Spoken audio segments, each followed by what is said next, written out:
नमस्कार दोस्तों, आपका स्वागत है योगेश महाजन लीगल चैनल पर। योगेश महाजन लीगल चैनल पर हम आपको प्रस्तुत करेंगे नवीनतम सुप्रीम कोर्ट के फैसलों और विभिन्न अन्य न्यायालयों के फैसलों पर और विधि ज्ञान को प्रसारित करने का प्रयास करेंगे। इस चैनल पर हम न्यायिक फैसलों के महत्व को समझाने और विधि समझौतों की युक्तियों को समझाने का प्रयास करते हैं। हमारा मकसद है कानून और न्याय के क्षेत्र में ज्ञान को आपके पास पहुंचाना, तो कृपया हमारे चैनल को सब्सक्राइब करें, घंटी आइकन दबाएं, वीडियो को लाइक और शेयर करें। दोस्तों, माननीय सुप्रीम कोर्ट की एक जजमेंट आई थी 3 मार्च 2025 की। ये एक लिमिटेशन के पर आधारित है और यहाँ पर माननीय सुप्रीम कोर्ट ने ये कहा कि लिमिटेशन जो है वो जो प्ली ली जाती है लिमिटेशन की, अगर लॉन्ग ड्यूरेशन की अगर लिमिटेशन है तो सिर्फ इंडोलेंट ग्राउंड्स पे नहीं ली जा सकती है, और इसके लिए अगर जेन्युइननेस है तभी लिमिटेशन जो है इनऑर्डिनेट डिले में जो है लिमिटेशन कंडोन्ड नहीं की जा सकती है।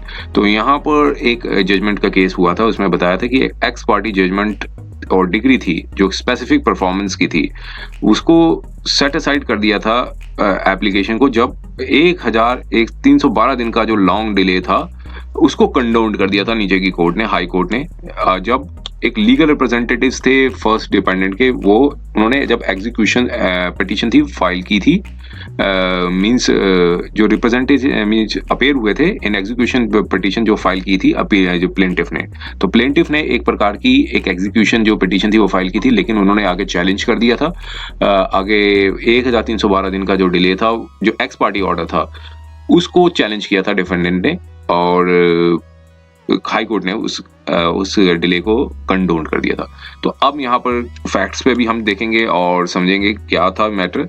यहाँ पे बताया कि जो सीनियर काउंसिल अपेयर हुए, और यहाँ पे बताया कि इम्प्यूज ऑर्डर थे। अब ये हाई कोर्ट के ऑर्डर के ऊपर बताया गया है कि जो हाई कोर्ट ने जो 2 ऑर्डर्स के ऊपर रिलाई किया था, एक collector land acquisitions Anantnag and others versus Katiji and others. ये हमने लिमिटेशन के ऊपर पहले कई जजमेंट्स के ऊपर हम वीडियोस बनाया है, तो ये ऑर्डिनरी डिले के ऊपर था, ये लग रहा है ये जो चैलेंज किया गया था।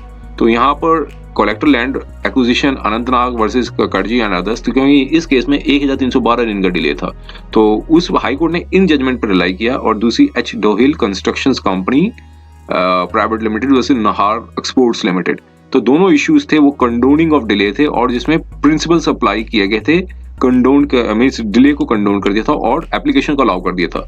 और एक्स पार्टी डिग्री थी जो payment of cost of 1 lakh rupees और फर्दर डायरेक्शन थी कि उनको अलाउड किया जाए कि एक रिटन स्टेटमेंट भी 4 वीक्स के अंदर फाइल कर सकते हैं। तो मींस उनकी application means x party order आया होगा, एक्स पार्टी ऑर्डर को चैलेंज किया गया होगा। अब इतने दिन का डिले था, हाई कोर्ट ने इन जजमेंट पर रिलाई किया। रिलाई करने के बाद जो डिले था उसको कंडोन कर दिया, साथ में कहा कि 1 लाख की जो था वो पेमेंट थी वो दें, और उस डायरेक्शन भी दे दिया था कि रिटन स्टेटमेंट जो है वो फाइल कर सकते हैं 4 वीक्स के अंदर। डिफेंडेंट को ये रिलीफ था वो ग्रांट कर दी थी। अब यहाँ पर बताया कि सूट जो था, जिसमें साथ में ये भी डायरेक्शन दे दी कि जो सूट जो है वो 3 मंथ्स के अंदर डिस्पोज कर दिया जाए। जो हाई कोर्ट का जो ऑर्डर था उसमें 3 वीक्स के अंदर डिस्पोज 3 मंथ्स के अंदर डिस्पोज कर दिया जाए। रीजनिंग ये थी कि इक्विटेबल ज्यूरिसडिक्शन थी वो इस ग्राउंड पे थी कि जो प्रीडिसेसर जिनका इंटरेस्ट था, जो कि डिफेंडेंट थे सूट में, जो कि हाफ इंटरेस्ट भी था जिनके प्रॉपर्टी में, वो अपेयर हुए थे ट्रायल कोर्ट में, लेकिन उन्होंने रिटन स्टेटमेंट नहीं फाइल की थी, और फिर उनकी डेथ हो गई थी। और फिर जो उसके बाद जो वाइफ और सन और जो लीगल रिप्रेजेंटेटिव्स थे वो उनके पिक्चर में आए थे। कंटेंशन ये थी, जो काउंसिल था, अभी ग्राउंड्स किस ग्राउंड्स पे वो कंडोन मांग रहे थे, उन्होंने बताया जो काउंसिल थे जो उनके जो केस को डील कर रहे थे, उन्होंने टाइम लिया था, फाइल को जब मिली थी उनको टाइम लिया था, उनकी जो फाइल थी वो मिसप्लेस हो गई थी, जबकि उनको हैंडल्ड कर दी गई थी 16 दिसंबर 2019 में, जब पिटीशन थी जिसमें एक्स पार्टी डिग्री की पिटीशन थी वो मिस सेट असाइड करने के लिए जो एप्लीकेशन थी वो फाइल की थी, जो कि लर्नड सिंगल जज ने फेवर कर दी थी। हाई कोर्ट ने रिवर्स कर दी थी डिटेल ऑर्डर, जो ट्रायल कोर्ट का जो डिटेल ऑर्डर उसको रिवर्स कर दिया था, और जिसने हाई कोर्ट जिसमें ट्रायल कोर्ट ने रिफ्यूज कर दिया था कंडोन करने के लिए, डिले को कंडोन करने से मना कर दिया था। अब सब्जेक्ट मैटर क्या थे इसमें कि डिफेंडेंट नंबर 1 और 2 के पूरा फैक्ट्स पे हम आते हैं। फैक्ट्स ये थे कि डिफेंडेंट नंबर 1 और 2 ने उनके पास एक शेड्यूल्ड प्रॉपर्टी, एक प्रॉपर्टी बताई है, वो जॉइंटली ओन्ड थी। और फर्स्ट डिफेंडेंट जो है, जो कि अब जिनकी डेथ हो गई है, वो उनके जो उनको रिप्रेजेंट किया गया लीगल रिप्रेजेंटेटिव द्वारा, उनको पावर टॉर्नी जो थी वो एग्जीक्यूट की गई थी। उन्होंने पावर टॉर्नी एग्जीक्यूट कर दी थी सेकंड डिफेंडेंट को, और सेकंड डिफेंडेंट ने उनके बिहाफ पे और फर्स्ट डिफेंडेंट के मींस अपने बिहाफ पे और फर्स्ट डिफेंडेंट के बिहाफ पे एक सेल एग्रीमेंट थी, वो फेवर कर दी थी प्लेंटिफ के फेवर में। और जो उसकी सूट वैल्यू थी, कंसिडरेशन रखी थी 20 लाख, जिसमें से 5 लाख रुपए पे कर दिए गए थे, उनको मिल गए थे। प्लेंटिफ ने कहा कि हम विलिंगनेस है हमारी, हम डिस्चार्ज करने को तैयार हैं अपने एग्रीमेंट को, जो एग्रीमेंट 20 लाख का हुआ था उसके लिए आधा रकम अदा करने को तैयार है। लेकिन यहाँ पर सेकंड डिफेंडेंट ने अपनी जो ऑब्लिगेशंस थी वो कंप्लीट नहीं की थी, और ना ही वो सब रजिस्ट्रार ऑफिस पे गए, जबकि प्लेंटिफ गए थे 14 जनवरी 2016 को अपनी बैलेंस सेल कंसिडरेशन को कंप्लीट करने के लिए। लेकिन अब उसकी वजह से उन्होंने एक सूट फॉर पार्ट परफॉर्मेंस का, स्पेसिफिक परफॉर्मेंस का जो सूट था वो फाइल किया। तो द फर्स्ट डिफेंडेंट जो थे, जो प्रीडिसेसर थे जिनके जो रिस्पोंडेंट्स में, वो अपेयर हुए, लेकिन उन्होंने रिटन स्टेटमेंट थी वो फाइल नहीं की। लेकिन सेकंड डिफेंडेंट थे वो भी अपेयर नहीं हुए। ट्रायल कोर्ट ने जजमेंट थी वो पास कर दी, जो कि एनेक्शस AP6 के में लगाई गई है, इसमें स्पेशली पिटीशन में जो P6 एनेक्शर था उसके तौर पे लगाई गई है। और एग्जीक्यूशन पिटीशन थी वो फाइल की, मींस जिसमें लीगल रिप्रेजेंटेटिव्स थे रिस्पोंडेंट के, वो अपेयर हुए। अब यहाँ पर तब उस समय जो था सूट जो फाइल किया था, तब उन्होंने रिटन स्टेटमेंट नहीं फाइल की। अब डिग्री पास हो गई, उसके बाद जब एग्जीक्यूशन पिटीशन लगाई तब उन्होंने जो रिप्रेजेंटेटिव्स थे वो अपेयर हुए, और उन्होंने एक्स पार्टी डिग्री के लिए एक एप्लीकेशन थी वो फाइल की।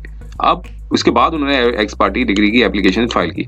अब जो काउंसिल है उन्होंने अपनी आर्गुमेंट ये दी, कोई के कॉज नहीं बनता हाई कोर्ट का कि वो रिवर्स कर दें, और जो कि एक ट्रायल कोर्ट ने ऑर्डर जो है वेल कंसिडर्ड ऑर्डर था वो पास किया था। और डिले भी जो थी 1000 इतने दिन की जो डिले थी वो भी प्रॉपरली एक्सप्लेन नहीं की थी। और अब यहाँ पर कहा कि उस जब ग्राउंड्स को जो लिए नहीं गए थे, तो अब यहाँ पर चैलेंज नहीं किया जा सकता है। सूट जो था वो डिग्री किया हो चुका था 13 अप्रैल 2016 में, और जो डेथ हुई थी फर्स्ट डिफेंडेंट की वो हुई थी 22 फरवरी 2017 को। मींस सूट पहले डिसाइड हो गया था, उसके बाद डिफेंडेंट की डेथ हुई थी।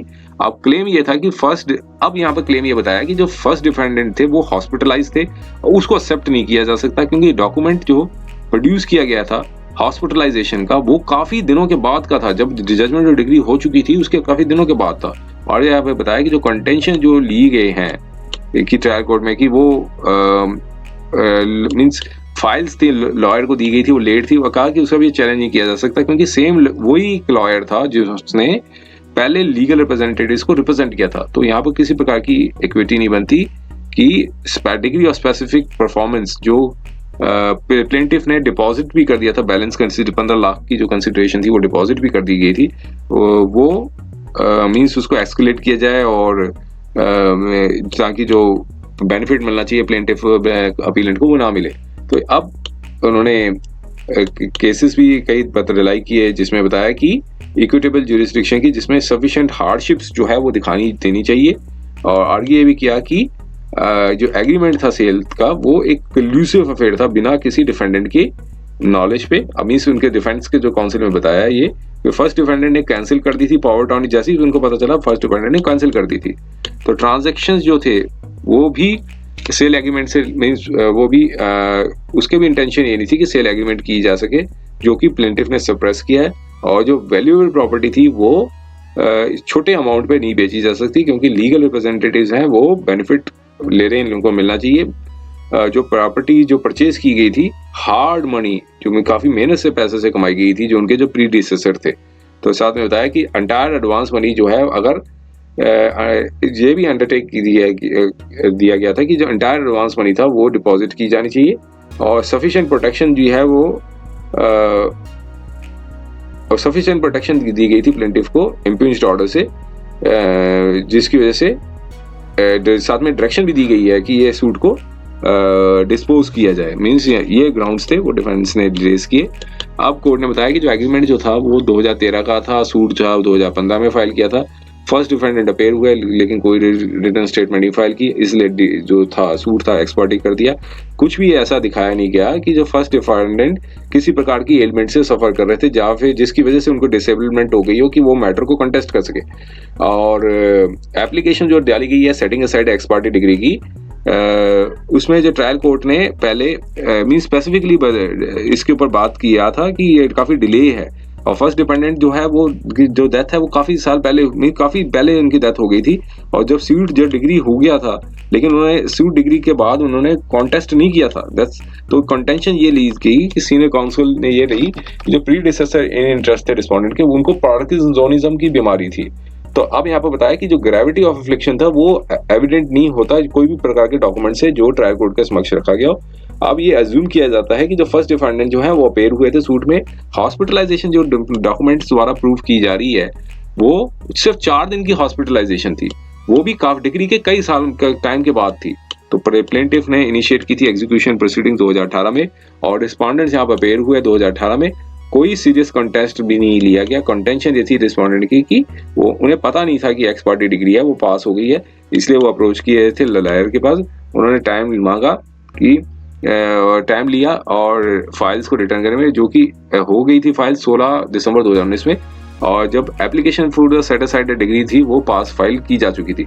अब यहाँ पर कोर्ट ने कहा हम इसे सीड नहीं कर सकते क्योंकि इंफॉर्मेशन जो थी एक्सपर्टी डिग्री की तो ये अवेलेबल नहीं थी रिस्पोंडेंट्स को, लेकिन वो जरूर 2018 तक अवेलेबल थी जब वो अपेयर हुए थे एग्जीक्यूशन अपेयर में। मींस एक तरफ वो कह रहे थे कि हमें किसी प्रकार की नॉलेज नहीं थी कि एक प्रकार की एक्सपर्टी ऑर्डर पास हो गया था। अब कोर्ट ने यहाँ पे माना कि एग्जीक्यूशन जब पिटीशन डाली गई थी तो उसमें आप अपेयर हुए थे, तो ये कोर्ट ने प्रेज्यूम किया कि उनकी इनकी नॉलेज रही होगी तभी वो एग्जीक्यूशन में अपेयर हुए थे।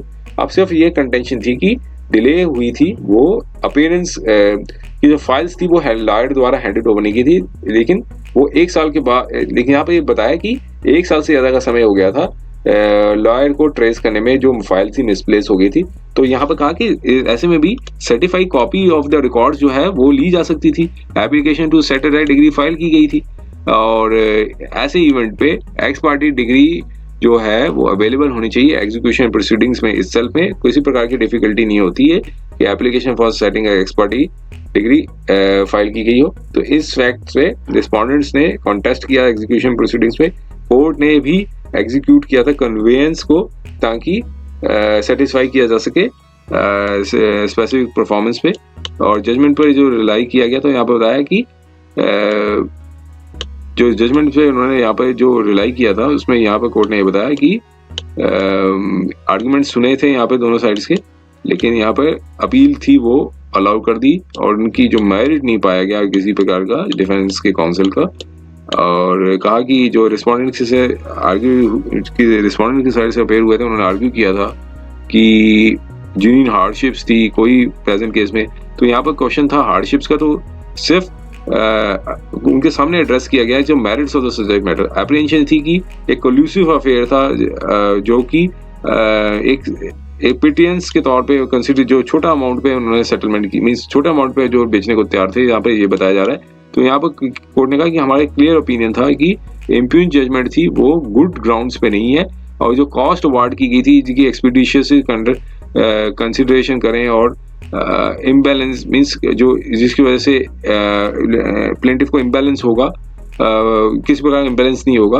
और यहाँ पर कोर्ट ने कहा हम इस ग्राउंड्स को एक्सेप्ट नहीं करते हैं, और जो इम्पीच ऑर्डर था जिसमें कंडोन कर दी थी डिले को वो मेंटेनेबल नहीं है। इसमें एप्लीकेशन जो थी वो प्योरली एक्सपेरिमेंटल है। यहाँ पर कोर्ट ने कहा कि एक प्रकार की एक्स पार्टी डिग्री दी गई है वो एक आफ्टर थॉट है। एप्लीकेशन जो एक्स पार्टी डिग्री जो लगाई गई थी वो एक आफ्टर थॉट लगाई गई है और एक प्योर एक्सपेरिमेंटल है। और यहाँ पर कहा कि जो लॉज जो है वो डिलीजेंट के फेवर में करता है, नॉट द इंडोलेंट के ऊपर। तो इसलिए जो हाई कोर्ट का जो ऑर्डर था उसको सेट असाइड कर दिया और ट्रायल कोर्ट के ऑर्डर को रिस्टोर कर दिया जिसमें एप्लीकेशन थी कंडोनेशन और डिले की, जिसको रिजेक्ट कर दिया गया था। तो ऐसे में अपील थी वो अलाउ कर दी। ये जजमेंट आई थी 3 मार्च 2025 को। उम्मीद है कि यह वीडियो आपको पसंद आया होगा। अगर आपने अभी तक हमारे चैनल को सब्सक्राइब नहीं किया है तो कृपया इसे सब्सक्राइब कर ले और बेल आइकन दबाकर नोटिफिकेशन प्राप्त करें ताकि आप हमारे नए वीडियो से अपडेट रह सकें। अगर आपको यह वीडियो पसंद आया हो तो कृपया लाइक करें और अपने दोस्तों के साथ शेयर करें। हमारे चैनल पर आपको न्यायिक मुद्दों, कानूनी सलाह और कानूनी अपडेट्स के बारे में नवाचारिक और महत्वपूर्ण जानकारी मिलेगी। हमारे साथ बने रहें, क्योंकि योगेश महाजन लीगल आपके कानूनी सवालों का सहायक है।